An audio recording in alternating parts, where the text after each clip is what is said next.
A professional athletic counselor I spoke with called Simone Biles' decision to sit it out potentially a watershed moment in sports because of the example it sets for athletes. Here's my Zoom conversation with Dr. Stankovich, who works with athletes of all ages in Ohio.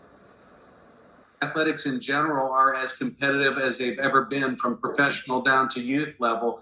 But there's another variable playing here as well, and that is this ongoing chronic stressor of the pandemic and COVID. And so there's very atypical situations that these athletes are experiencing in Tokyo anyway. And then you add the normal pressures and anxiety that come with performing at the highest level in the world. And you really do have a situation that can turn sideways, as we are seeing it happen with Simone.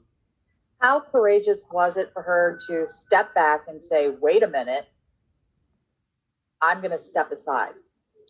I think it's amazing, and I think it's very inspirational how candid she has been and how forthright she has been and how inspiring she is to others. And I think this is yet another example that you can be elite and very successful at something and still address the mental concerns of your game, so to speak, whether that's dealing with your emotions, dealing with adversity, handling stress. All of these fall under the mental umbrella. How might you use this case as an example for the young people who you're working with?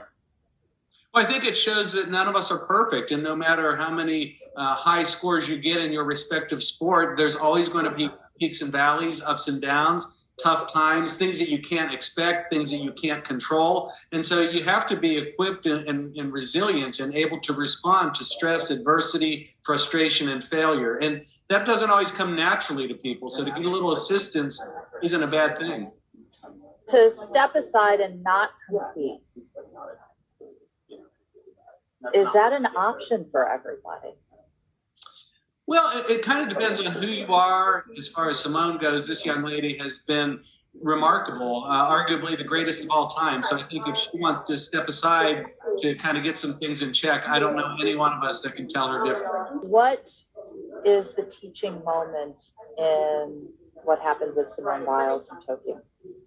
I think the teachable moment is that if you feel like you need to take a break or you need support, you should do that. And I think in years past, too many athletes push through, perhaps against their better will, their better judgment. And again, I think you're seeing more just take that quick time out. It's not any kind of evidence of failure. In fact, I think it's quite the opposite. I think it's a sign of strength. I asked Dr. Stankovich about a young athlete's fear of being labeled a quitter. He told me what happened with Biles makes it so that more athletes don't have to be afraid of looking weak. It offers a template. If she needed a quick break, maybe I do too. He also told me in recent years he's seen more young people actually approach their parents about talking through sports anxieties with someone instead of the other way around.